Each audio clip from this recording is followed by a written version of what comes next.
2 दिवसांच्या विश्रांतीनंतर पुण्यात पुन्हा एकदा पावसाने हजेरी लावली। अरबी समुद्रात आणि पश्चिम बंगालमध्ये कमी दाबाचे क्षेत्र तयार झालं असल्याने राज्यभरात मुसळधार पावसाने हजेरी लावली आहे। तर पुणे शहरात परिसरात दुपारच्या सुमारास पाऊस हजेरी लावत असल्याने नागरिकांची चांगलीच तारांबळ उडाली। शिवणे येथे दुपारी नदीपात्रात मध्यभागी बोटवर 2 जण अडकल्याची घटना घडली होती।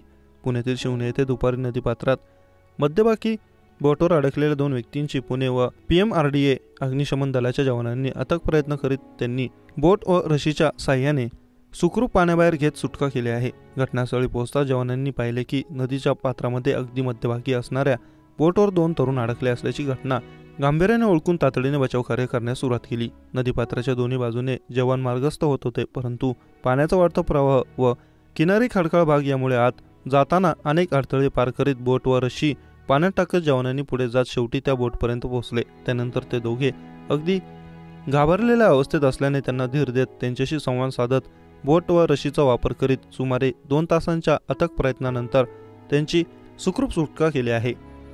यावेळी खडकवासला धरणातून होणारा विसर्ग काही वेळाकरिता कमी करण्यात आला होता। या सर्व कामगिरीत अग्निशमन प्रमुख देवेंद्र फोटपोडे हे स्वतः घटनास्थळी अधिकारी व जवानांना मार्गदर्शन करत होते। तसेच जलसंपदा विभाग, महापालिका, आपत्ती कक्ष, पोलीस विभाग, स्थानिक नागरिक यांची या कामगिरीत मोलाची मदत झाली।